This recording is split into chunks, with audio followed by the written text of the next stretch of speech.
Even though our world is broken, there is hope in the gospel of Jesus Christ. Candid Mike is here to share the gospel through life lessons and heavy hitting interviews that will leave you inspired.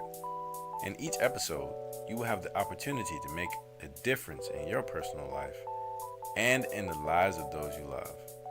Today's episode has something good for you.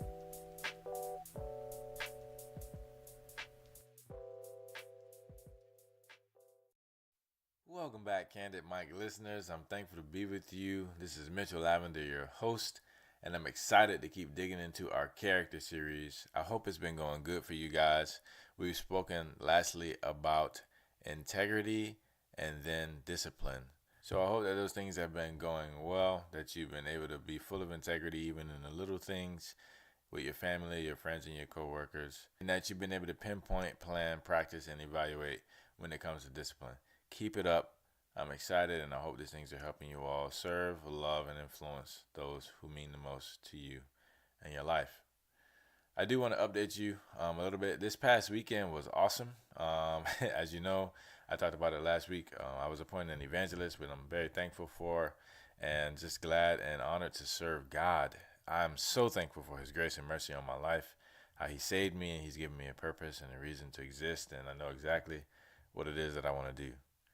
My family was in town, and it was so fun. We had so many late night conversations. I mean, we got into bed around 1 or 2 o'clock in the morning just because we had so much to share and so many funny stories and just a good time overall. My mom and my dad came all the way up from Miami to Tallahassee. My brother, his wife, and my 2 nieces came down from Atlanta. My sister Amy flew all the way from Washington State. My grandmother came all the way down from Illinois. It was just a special time.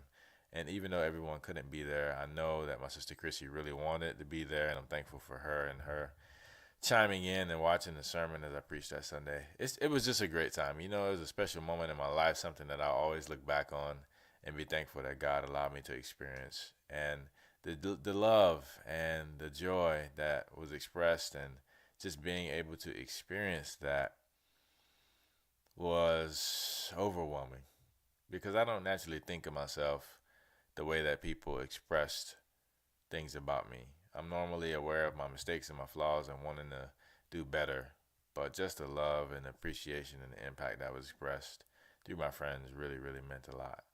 We had the privilege of also having the West Palm Beach ministry come on up to Tallahassee, and they're great. Isamar and Emilio do a great job down there leading the campus ministry, and it was great just to see everybody and connect with everybody and share good news and just laugh and have a great time. So it was a fun weekend for us up here. I do want to quickly remind you that this character series is built with just 15 to 20 minutes a week to leave you with practical applications that you can implement into your life. The goal is that you'll be able to better love, serve, and influence your family, your circle of friends, your coworkers, because you want to make a difference in their lives in a way that actually works. So if you keep on listening 15 to 20 minutes every week, that's what's in store for you. You will be able to better serve, love, and influence those closest to you because by putting the Bible into practice, your life will change, as you will see and as you already have seen if you have been keeping up with us on the podcast. So today we are talking about handling conflict and the characteristics that are needed in order to do this well, and how as men and women we can do this. Okay? We can. Conflict is uncomfortable. It makes you hot, right? You get angry. You want to prove your point. You want to be right. And it's totally, totally uncomfortable. And if it's handled incorrectly, it can be really, really damaging. So first, let's talk about how not to do this. Back when I lived in Miami, in my old neighborhood, there was this guy who moved into our neighborhood who would bully my friend, and he ended up threatening him on multiple occasions about trying to take his bike away from him. You know, we were teenagers. That was a big threat back then. So this guy's bullying my friend, threatening to take his bike, giving him a hard time. We don't know this guy. He's new to our neighborhood. We've been around since day one. He's here now, and he doesn't know us. We are outside dancing, and this same guy who's been threatening my friend decides to walk by us in the street. So he walks by, and my friend kind of looks at me and goes, "Hey, you know Mitch? Now, that's the guy. This guy's been bothering me." So we're standing on the sidewalk, we're dancing, we do break dancing, and he walks by. We think nothing of it. Next thing we know, he comes back on the sidewalk and walks through our dance floor and pushes my friend. And at this point, our defenses go up, and I ask him, "Hey man, why'd you push my friend?" To which he responds, "Well, what are you gonna do about it?" And I echo, "What am I gonna do about it?" And then I attack the guy.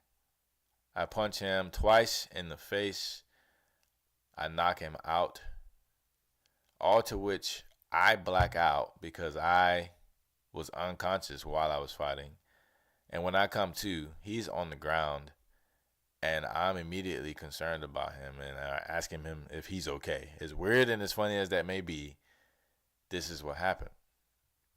As he gets up, after a while, days, he shakes it off. He pulls out a pocket knife, and me and him are about to go around too. And my friend at this point is trying to talk sense into me. He's like, "Hey, no. You don't fight somebody with a knife. Yo, Mitch. No, don't do it. Don't do it. And eventually I come to my senses, and I back away, and me and this guy don't fight again. So with my adrenaline pumping and our adrenaline pumping, we go into the house. We call the police. We let them know what happened. They come out, and they investigate the whole situation, and nothing happens. This is the completely incorrect and wrong way to handle conflict. Violence, fist fighting, yelling, and screaming does not actually solve conflict. It escalates it. Words hurt people.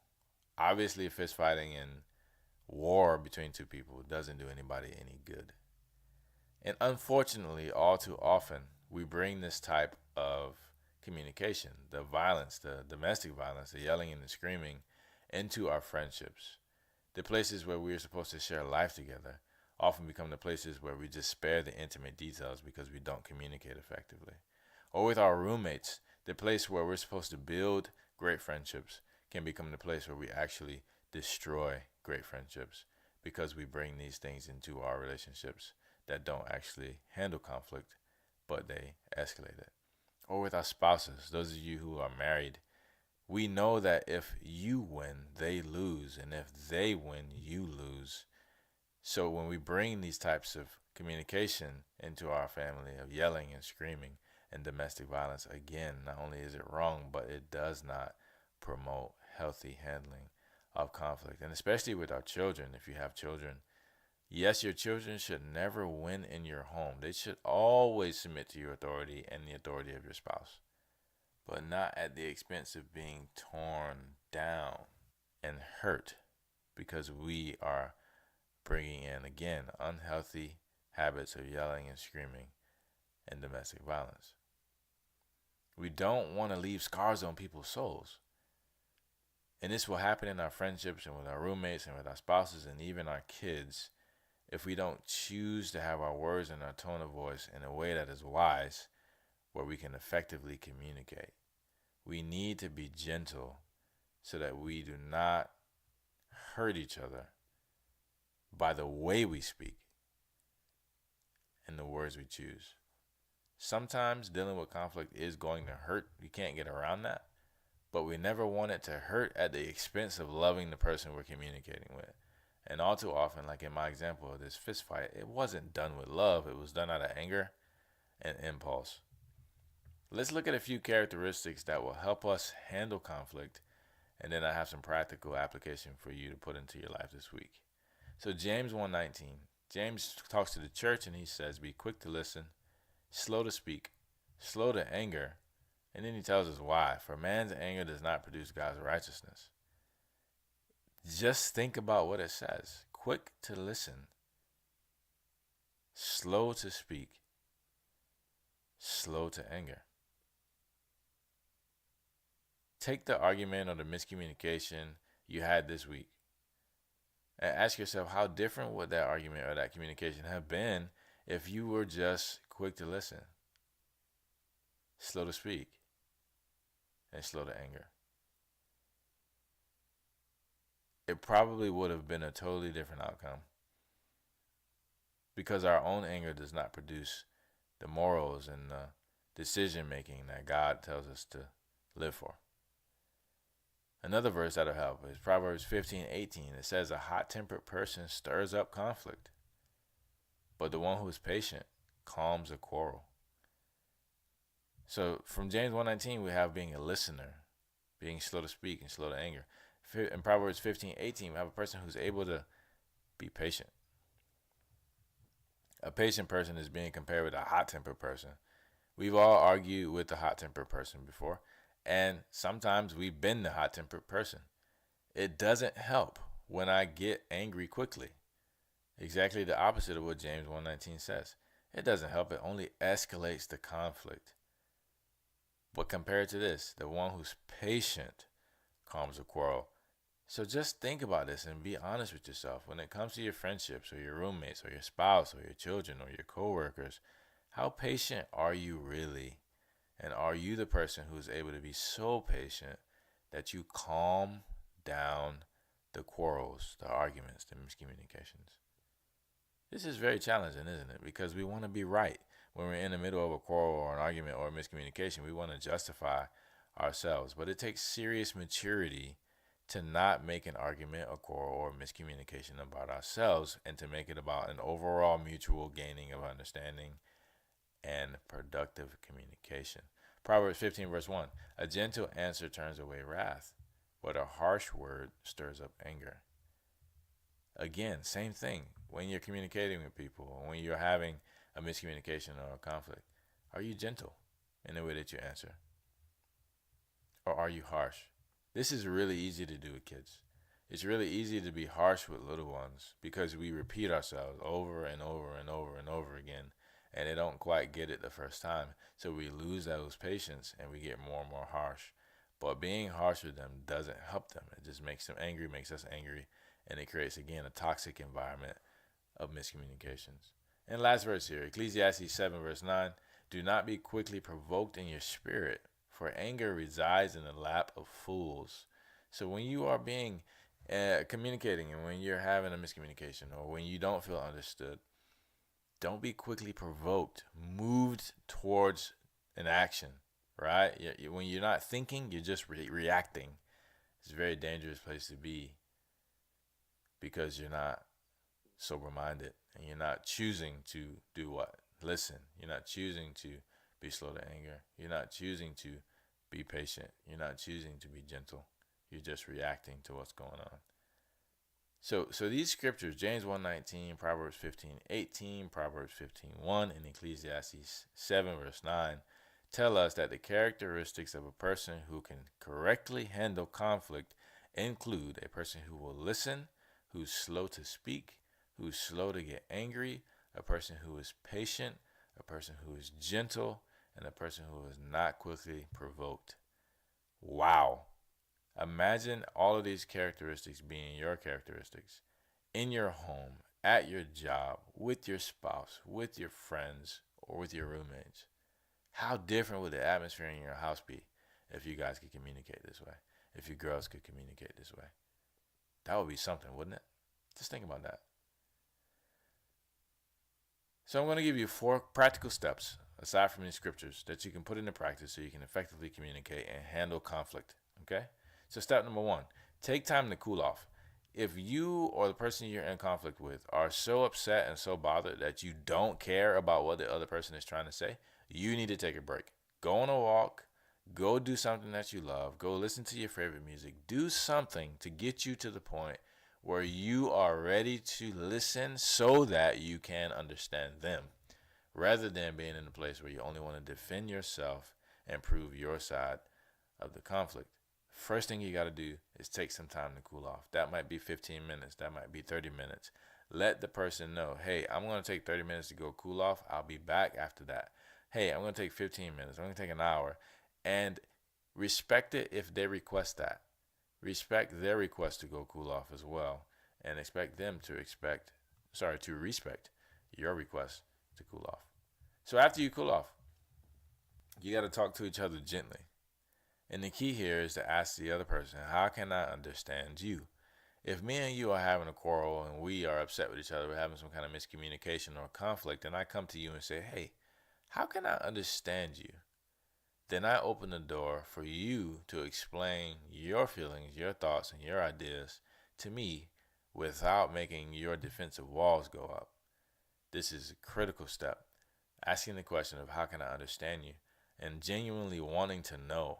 The third part to this, after you ask how can I understand you, is that you actually listen to what the person says. Listen. Don't just listen to defend or prove the person wrong. Listen to understand and hear the intent of their heart. This is probably one of the most difficult things you can do in your relationship with people. But this is also probably one of the most amazing things you can do that will help your relationships grow closer and carefully and correctly navigate conflict. As you listen and you hear, you want to reflect. Reflecting means repeat back what you hear and say, this is what I'm hearing from you. Is this what you mean? Or is this how you feel? Am I right on this? And that gives them room to clarify. They may be able to say, yeah, that's exactly what I mean. That's exactly how I feel. Or they may be able to say, no, not really. It's more of this. It's more like that. And repeat this process. Listen, reflect. And the last step, step number 4, is for you to say, do you feel like I understand you? And if they say yes, you say, great. Is there anything else I can understand? And if they say no, same thing. How can I understand you more?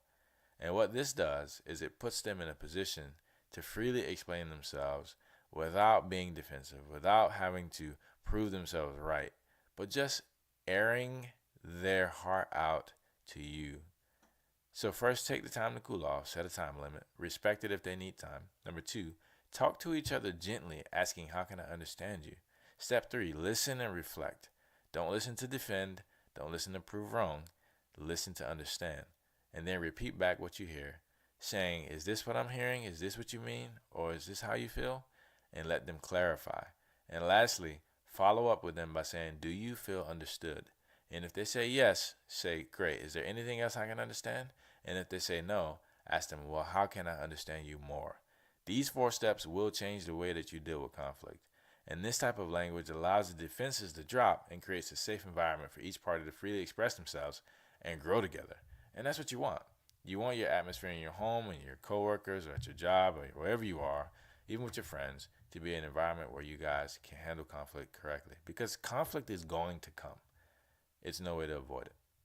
So in closing, imagine if all of your friends, your family, and coworkers did this. How different would your home be? How different would your job be? How different would your church be? You can make a difference by living this way.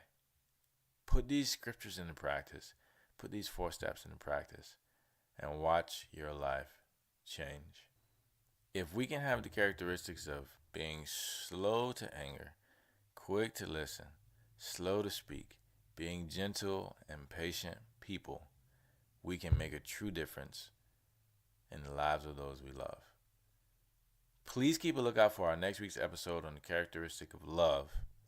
Thank you so much for listening, and put these things into practice.